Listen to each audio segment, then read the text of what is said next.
Nok panggil nenek.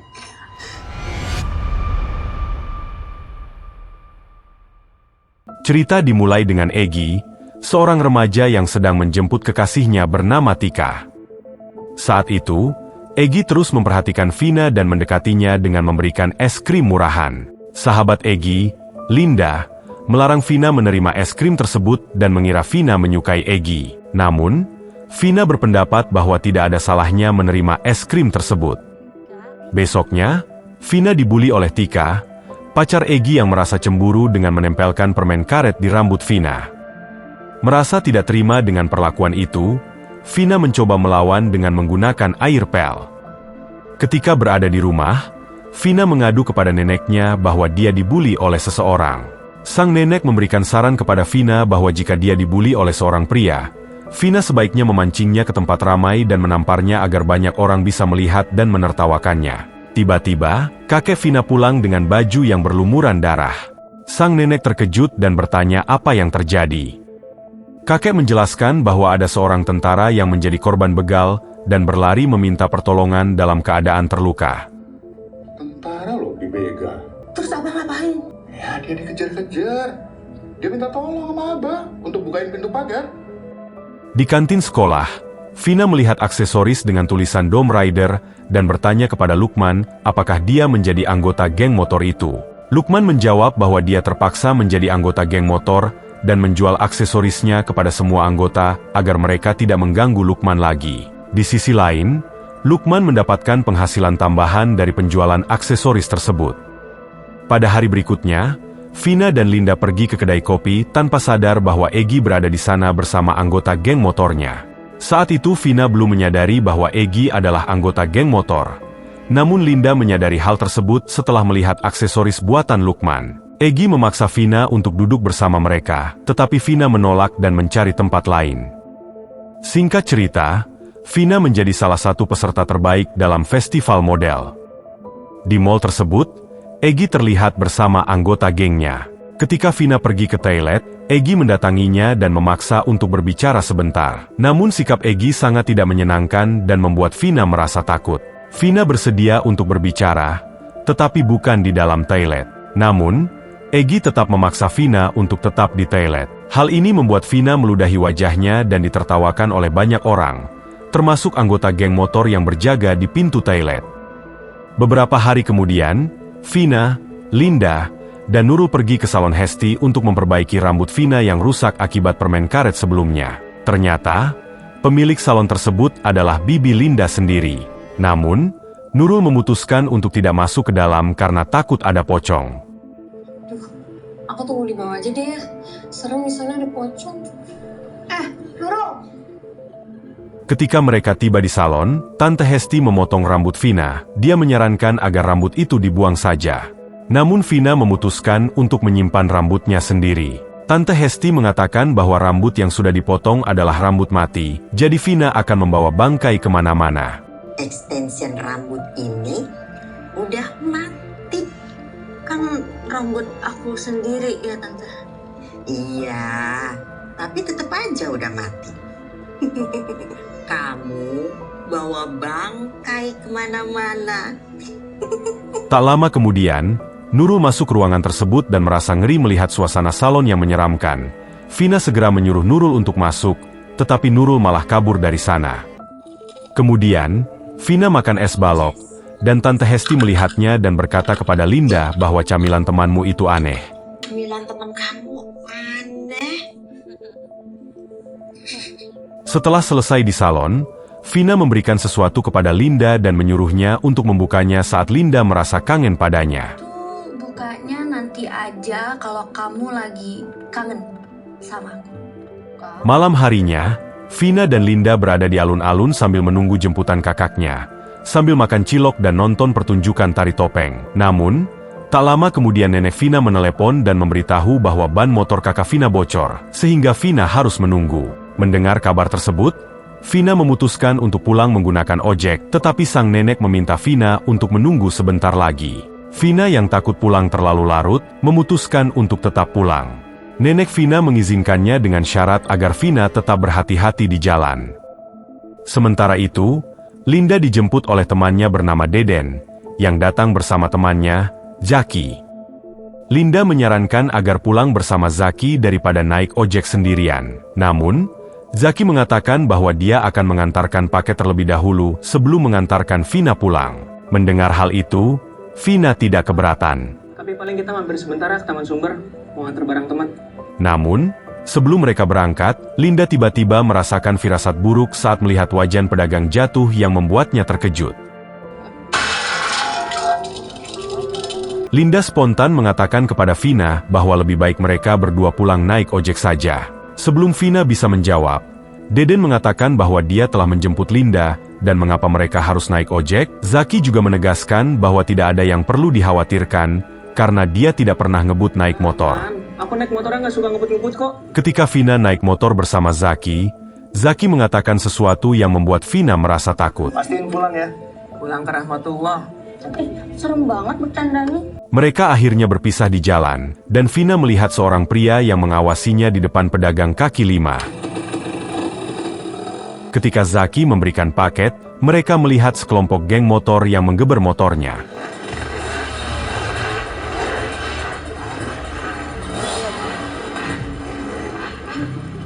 Vina segera menyadari bahwa itu adalah Egy bersama anggota gengnya.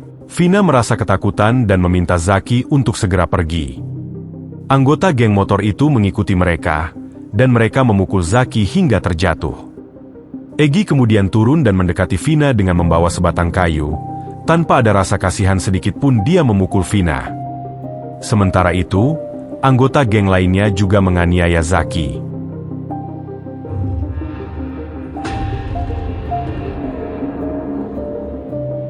Esok paginya, polisi melakukan pemeriksaan di tempat kejadian. Ayah Vina dan kakeknya tiba di sana dan bertemu dengan AKBP Indra.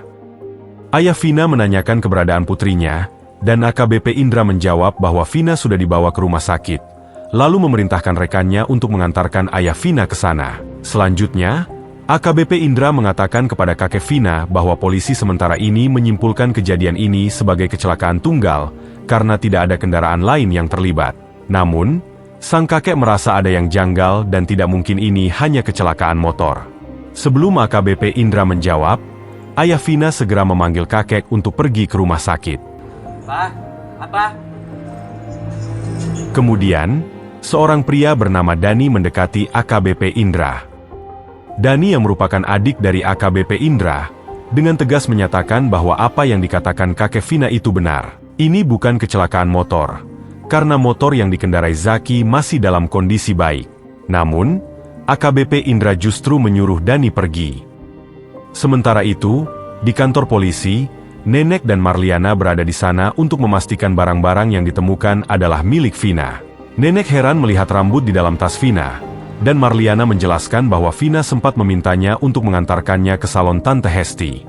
Tiba-tiba, Dani muncul dan memberikan kartu nama. Tetapi Nenek terlihat kesal saat mengetahui bahwa kartu nama tersebut bertuliskan, kabar gaib. Cucu saya bukan hantu. Ketika mereka berada di rumah, seluruh warga bersiap untuk memakamkan Vina. Neneknya menangis dan sangat terpukul oleh apa yang menimpa cucunya. Vina adalah cucu yang dirawatnya sejak kecil, sementara ibunya bekerja di Malaysia.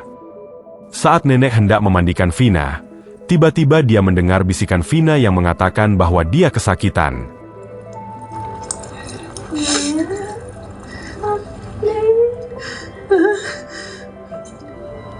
Kenapa ya nenek?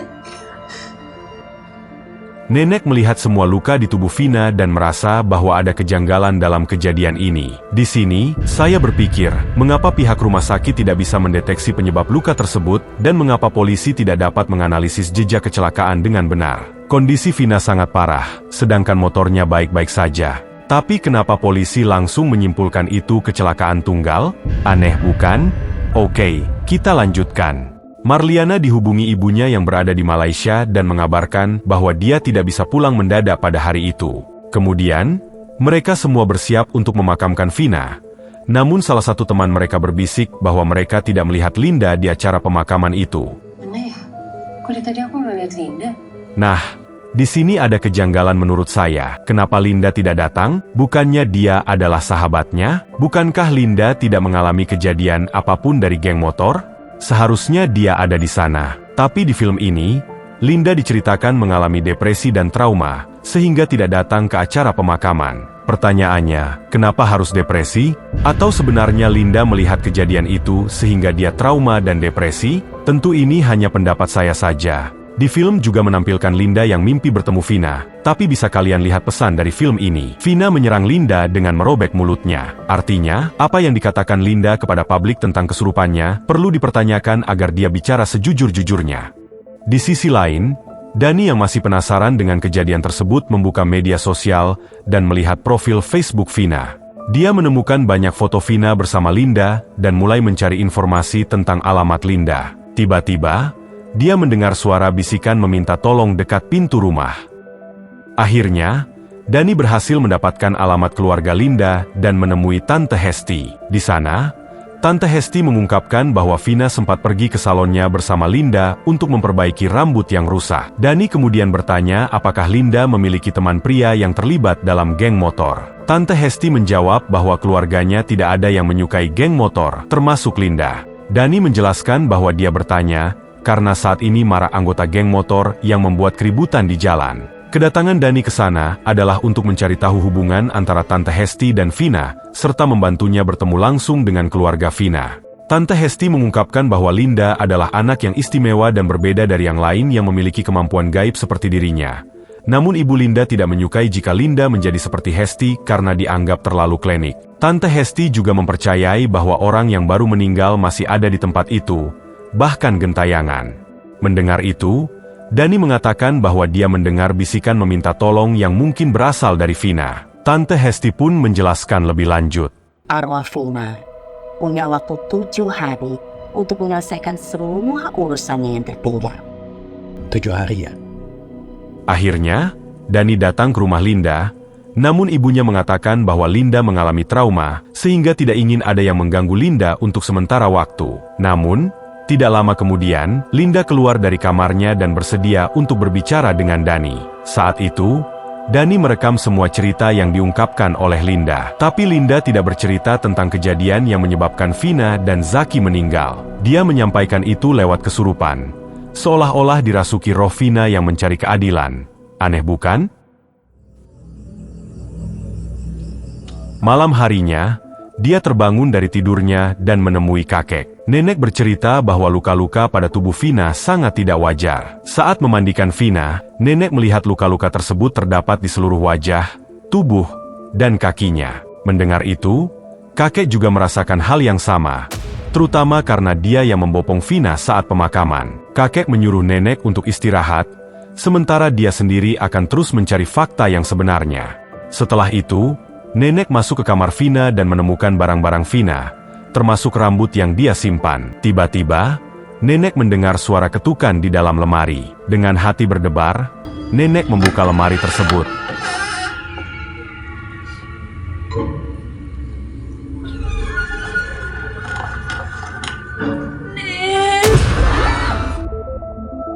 Singkat cerita, dua pria yang berada di bengkel merasa ngeri setelah mengetahui kasus kematian Vina yang sedang viral saat itu. Mereka bingung mau lari kemana. Sementara Egy adalah anak orang kaya yang memiliki banyak rumah. Di sisi lain, Dani terus mencari fakta.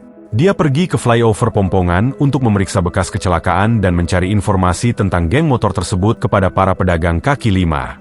Pada saat yang sama, ada seorang pedagang yang mengatakan bahwa markas geng motor itu berada di dekat SMP Nagrawelas.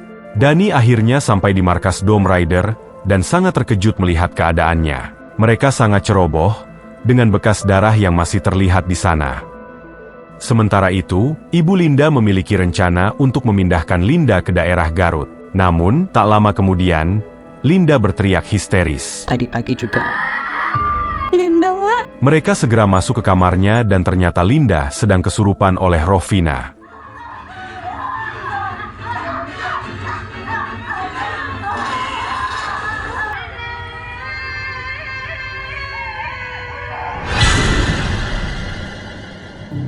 Pada malam harinya, Nenek kehilangan rambut Vina dan bertanya kepada Marlin.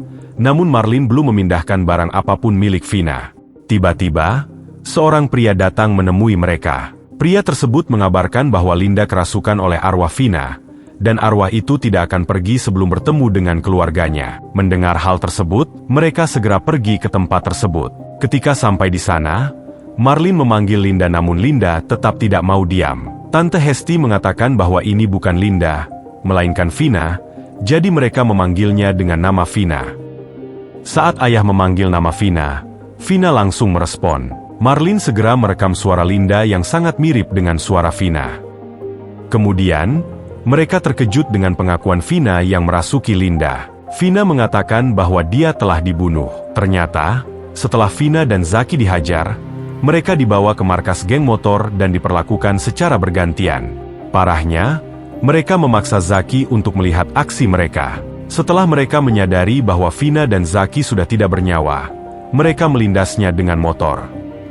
Tujuannya adalah agar polisi mengira itu sebagai kecelakaan.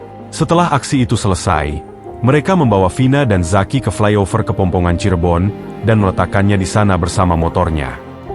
Sang nenek akhirnya mengatakan bahwa sekarang Vina sudah tenang dan tidak ada yang bisa mengganggunya lagi. Namun, Vina berteriak bahwa dia tidak akan bisa tenang sebelum mereka semua mati, terutama Egy yang merupakan dalang di balik semua ini. Sekarang kalau udah tenang, sekarang udah gak ada lagi yang bisa gangguin Frog. Egy adalah anak polisi yang menyukai Vina, tetapi Vina meludahi Egy karena sikapnya yang memaksa dan kasar. Ya kamu ke Jakarta itu jauh. Gue tahu anaknya itu. Dia itu anak polisi. Dia itu suka sama Vina. Terus Vina dia lagi. Setelah Linda sadar dari kesurupannya, Tante Hesti menjelaskan kepada mereka bahwa ini adalah keinginan Vina agar semua keluarganya mengetahui apa yang sebenarnya terjadi sebelum 7 hari setelah kematiannya, agar dia bisa kembali dengan tenang. Singkat cerita, Marliana menghubungi Dani dan meminta Dani untuk memviralkan rekaman audio yang dia rekam saat Linda kesurupan. Dani akhirnya melaksanakan permintaan Marlin, dan rekaman audio tersebut mulai viral di media sosial. Beberapa hari kemudian, Nenek dan Marlin dipanggil oleh HKBP Indra. Dia memanggil keluarga atas permintaan rekannya dari Dinas Kejaksaan yang bernama Danang Nur Hakim. AKBP Indra sengaja melarang Dani untuk mengusut kasus ini demi keselamatannya, karena para tersangka masih berkeliaran. Dalam waktu kurang dari 48 jam, polisi sudah mengetahui nama-nama pelaku. Danang menjelaskan bahwa semua bukti yang ada belum cukup, sehingga kejaksaan belum dapat mengeluarkan surat penangkapan kepada polisi. Mendengar itu, Dani bertanya apa hubungannya dengan rekaman audio suara Linda, karena itu merupakan hal gaib dan tidak bersifat ilmiah sehingga tidak akan berpengaruh pada kepolisian maupun kejaksaan. Tapi kenapa kepolisian baru mengusut kasus ini setelah rekaman suara Linda viral? AKBP Indra mengatakan jika hasil investigasi polisi terpublikasi, para tersangka yang selama ini mereka pantau akan melarikan diri. Selain itu, AKBP Indra meminta izin kepada keluarga Vina untuk membongkar jasad Vina agar dapat dilakukan autopsi. Kita bisa melihat akting AKBP Indra pada saat menatap Dani. Ini memberikan pesan bahwa ada sesuatu yang dirahasiakan. Tapi kembali lagi bahwa ini pendapat saya sebagai netizen.